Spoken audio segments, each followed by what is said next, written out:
Selamat datang di channel YouTube saya, Informan A1. Saya sangat senang bisa berbagi konten-konten menarik dengan Anda semua. Di sini, Anda akan menemukan video-video yang berkaitan dengan topik-topik yang saya minati, seperti dunia intelijen atau spionase. Saya berharap video-video ini dapat menghibur, menginspirasi, dan memberikan nilai tambah bagi kehidupan Anda. Terima kasih telah berkunjung ke channel YouTube saya. Jangan lupa untuk subscribe dan aktifkan lonceng notifikasi agar tidak ketinggalan video terbaru dari saya. Pada kesempatan kali ini saya ingin membagikan kisah tokoh intelijen dunia, Ludwig Moisis. Mari kita simak.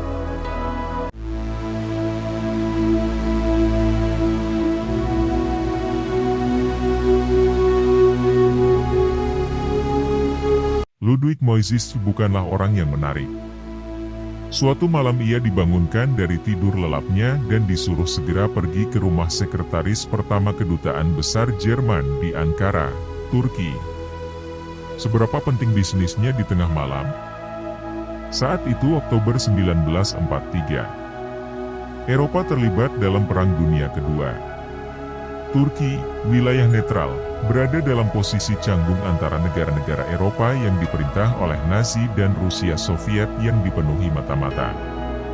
Moisis, anggota SD Dinas Rahasia Jerman, Sicherheitsdienst, adalah salah satu mata-matanya.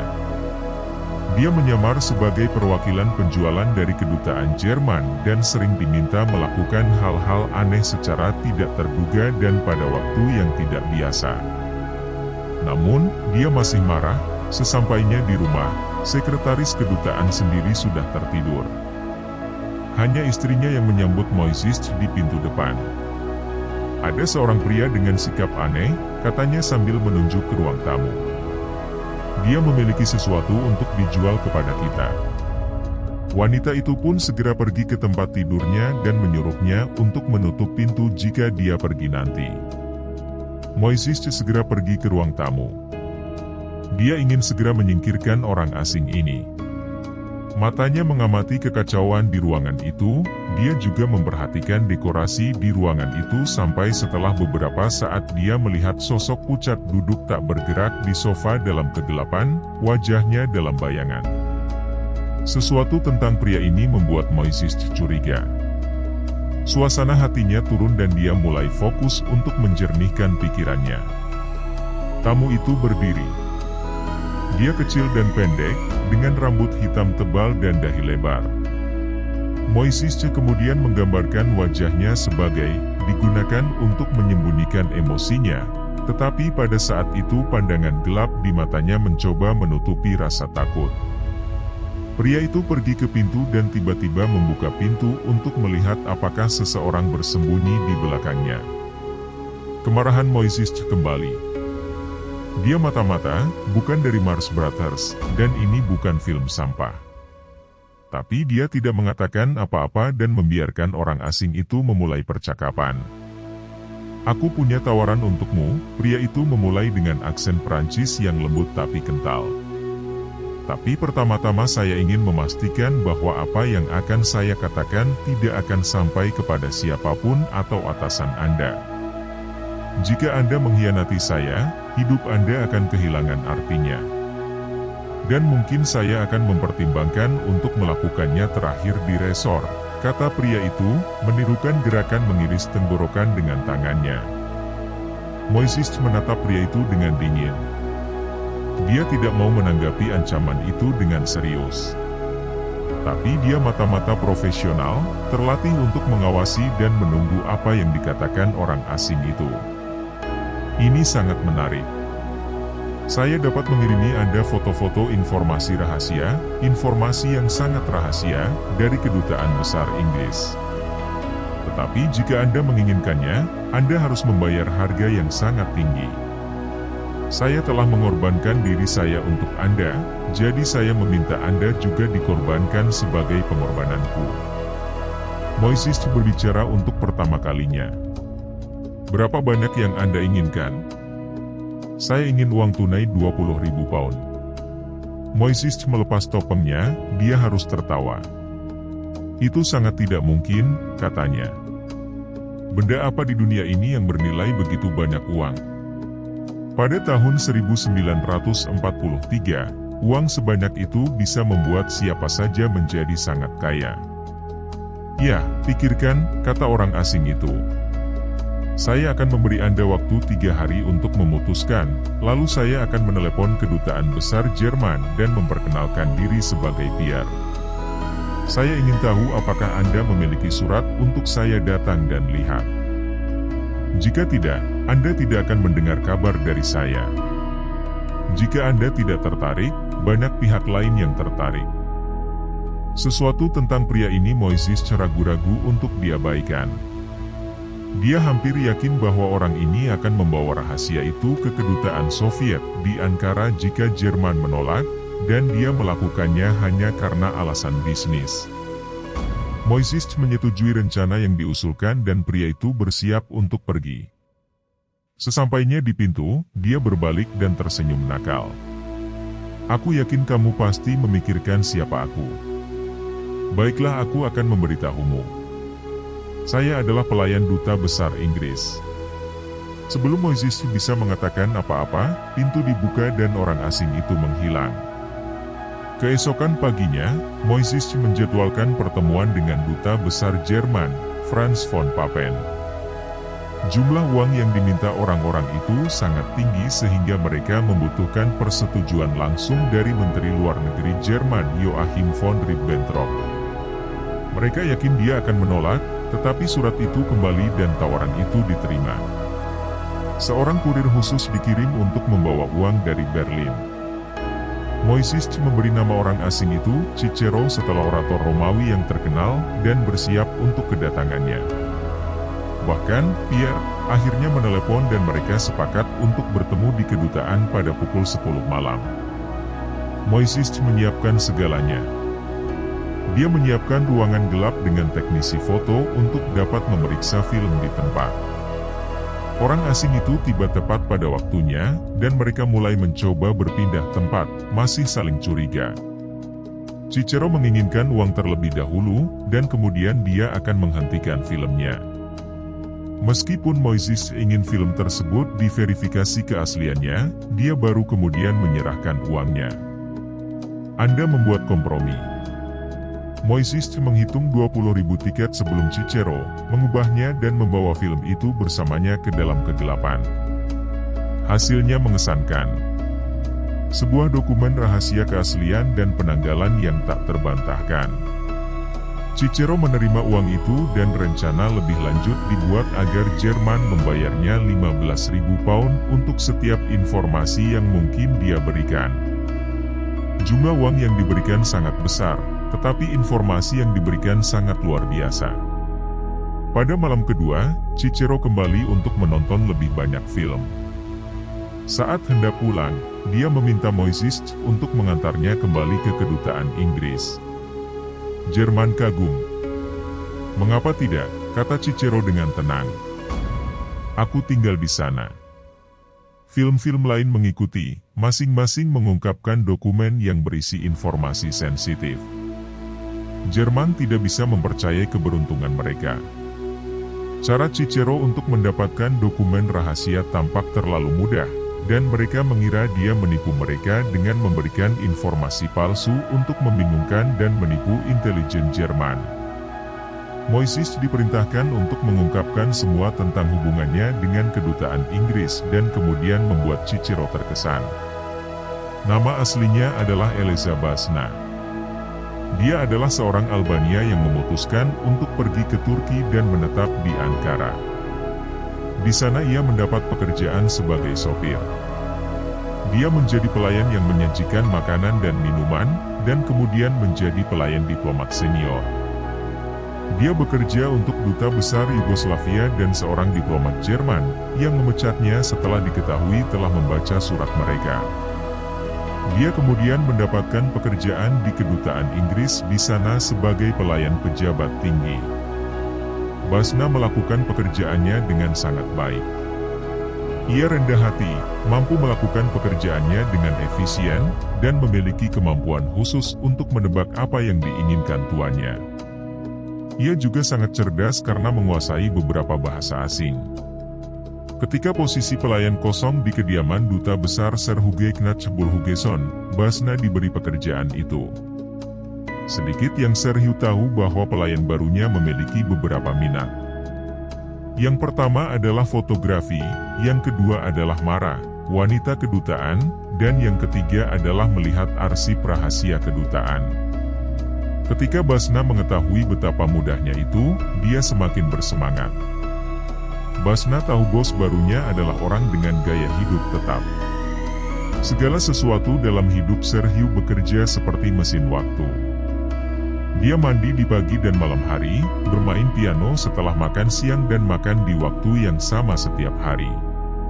Saat keluar dengan Rolls-Royce ungunya, Basna tahu persis kapan bosnya pergi dan kembali. Kebiasaan lain dari Ser Hugh, yang sangat sesuai dengan keinginan Basna, adalah dia suka membaca dan menyimpan dokumen rahasia di apartemennya. Suatu malam, ketika Ser Hugh sedang mandi, Basna masuk ke kamar tidur dengan berpura-pura mengenakan baju tidur tuanya dan membuat cetakan lilin dari kunci toko dokumen. Kemudian dia mengkloning kunci tersebut dengan bantuan temannya. Setelah itu, pelayannya membaca semua dokumen yang disimpan Ser Huge di lemari besi dokumen. Rutinitasnya sempurna. Dan semakin banyak Basna membaca dokumen-dokumen itu, semakin bertekad dia untuk mendapatkannya. Suatu ketika Ser Hugh diberi obat tidur, Basna bahkan membaca dan memotret surat rahasia di meja samping tempat tidur. Betapa hebatnya semua misteri ini. Rencana serangan udara Turki terhadap sekutu Nazi Rumania, detail pertemuan antara Presiden AS Franklin D. Roosevelt, Perdana Menteri Inggris Winston Churchill, dan pemimpin Soviet Joseph Stalin, dan yang terbesar dari semuanya di pihak Jerman adalah Dewan Pangkalan. Berita tentang datangnya invasi sekutu Eropa dari Inggris ke Prancis. Basna bahkan memberi Nazi kode untuk serangan, Operation Overlord. Namun anehnya, Nazi masih melihat bahwa beberapa informasi tampak terlalu baik. Sementara mereka terus percaya bahwa Basna tidak berbohong, mereka berasumsi bahwa informasi yang dia sampaikan adalah palsu, ditambahkan dengan sengaja oleh intelijen Inggris sehingga Basna dapat menemukannya dan menyebarkannya ke Jerman. Basna tidak terlalu peduli apa yang dilakukan orang Jerman dengan informasi tersebut, apalagi apa yang mereka pikirkan, selama uang terus mengalir dan menumpuk. Dia tidak perlu berusaha keras untuk menyembunyikannya, dia hanya perlu menyelipkannya di bawah permadani kamar tidurnya. Namun seperti biasa ketika orang memiliki banyak harta, mereka lupa untuk menyimpan sebagian hartanya untuk persiapan ketika keadaan tidak sebaik sekarang. Basna mulai membelanjakan uangnya. Dia menyewa kabin di luar kota dengan peralatan modern. Dalam pelanggaran kerahasiaan yang mengganggu, dia menamai pondok itu Villa Cicero, sesuai dengan julukan Jermannya. Dia bahkan memasang tanda di pintu. Dia dan pacarnya Mara adalah pelanggan tetap di toko IBC di Ataturk Boulevard, toko paling bergengsi di Turki. Pakaian dan perhiasannya bisa membuat malu kepala masyarakat kelas atas. Moises kesal dengan Basna yang memamerkan kekayaannya, terutama saat dia mulai memakai jam tangan emas. Bahkan Mara, yang percaya bahwa dia bekerja untuk orang Turki, mulai mengolok-oloknya. Orang-orang mulai bertanya-tanya bagaimana kami bisa membeli gaun-gaun cantik ini. Kamu memang seorang pelayan. Jangan khawatir, dia tersenyum pada Mara. Kamu terlalu bodoh. Tapi orang-orang ini tidak bodoh. Anehnya, orang Turki adalah orang pertama yang memperhatikan Basna. Mereka mengambil posisi netral dalam perang. Saat konflik meningkat, mereka mulai mempertimbangkan pihak mana yang paling sesuai dengan kepentingan mereka. Suatu malam setelah Basna mengirimkan film tersebut ke kedutaan Jerman dan Moises mengendarainya pulang, mereka melihat sebuah mobil hitam mengikuti mereka. Ketika Moises melambat, begitu pula mereka. Saat kecepatan ditingkatkan, mereka juga berakselerasi. Bosan bermain, Moises menginjak pedal gas dan melintasi Ankara Boulevard dengan kecepatan penuh dan 190 km per jam. Belakangan minggu itu, Moises menabrak mobil seorang perwira Turki. "Hei bro," kata si Turki. "Kamu benar-benar pengemudi yang ceroboh.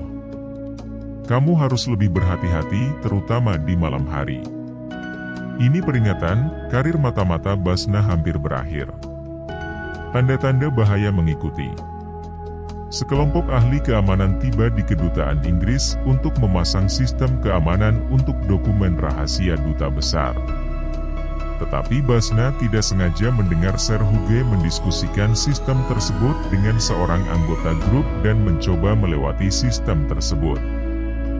Rahasia terus mengalir dari kedutaan Inggris ke pihak Jerman, tetapi Basna mempertimbangkan untuk berbagi rahasia dengan mata-mata yang jauh lebih berani untuk melanjutkan pekerjaannya. Ada seorang pria bernama Fritz Kolbe, seorang Jerman yang membenci Nazi, yang bekerja di Kementerian Luar Negeri Jerman. Kolbe memiliki akses langsung ke semua materi rahasia yang dikirim Cicero ke Jerman di Ankara dan menjadi sasaran perhatian Amerika. Orang Amerika memberitahu Inggris bahwa pasti ada mata-mata bayangan di kedutaan mereka. Tetapi intelijen Inggris tidak dapat menemukan identitas Cicero. Rahasianya sebenarnya dibocorkan oleh kedutaan Jerman.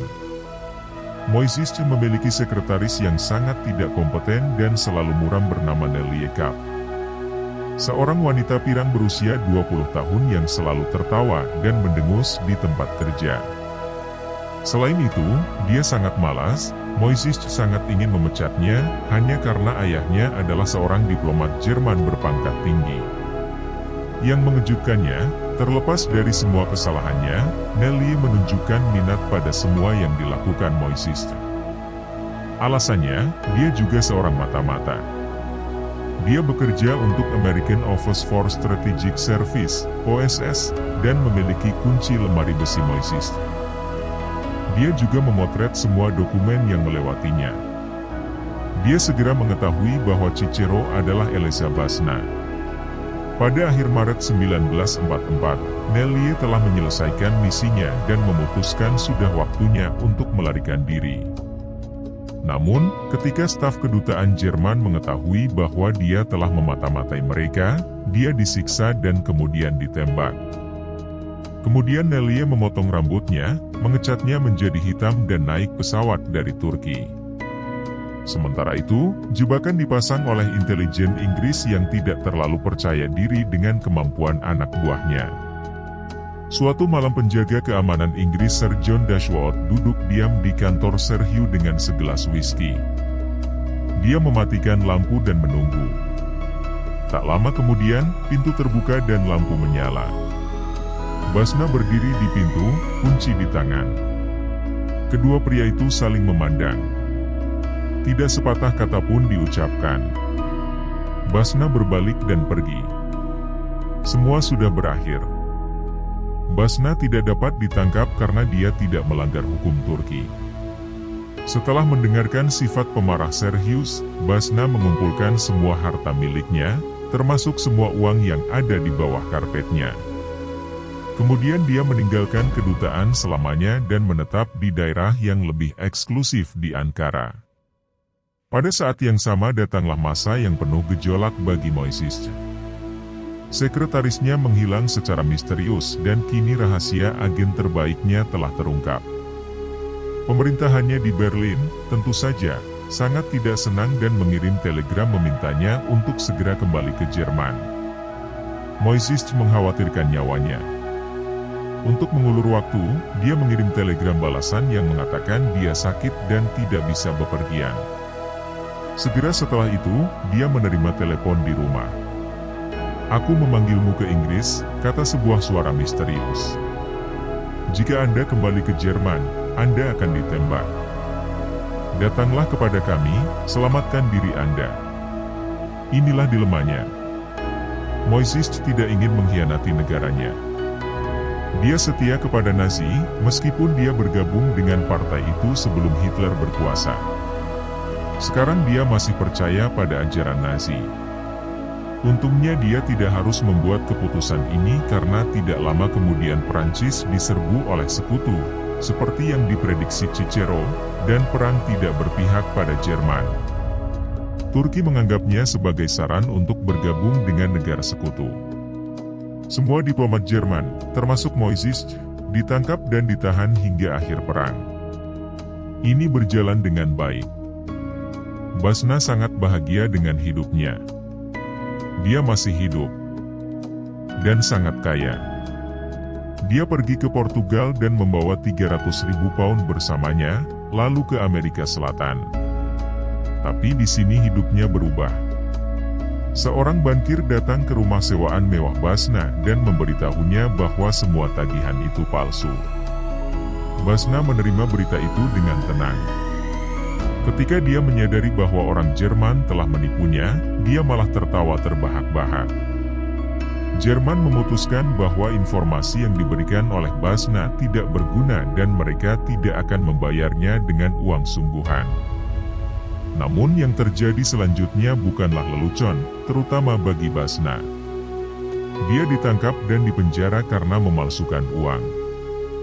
Setelah dibebaskan, dia pergi ke Jerman dan meminta pemerintah Jerman Barat untuk memberikan kompensasi atas kerugiannya. Tidak heran lamarannya ditolak. Dia meninggal sendirian dan miskin di Istanbul pada tahun 1971. Setelah perang usai, Ludwig Moisés lebih sukses. Dia bersaksi di pengadilan Nuremberg atas kejahatan perang Nazi dan kemudian kembali ke kehidupan sipil di Austria. Di sana dia melakukan pekerjaan rahasianya di kedutaan dalam kehidupan nyata. Dia adalah manajer ekspor sebuah perusahaan tekstil. Dia menulis sebuah buku tentang kegiatan spionase yang disebut Operasi Cicero, yang kemudian dijadikan film berjudul Five Fingers, dibintangi oleh James Mason.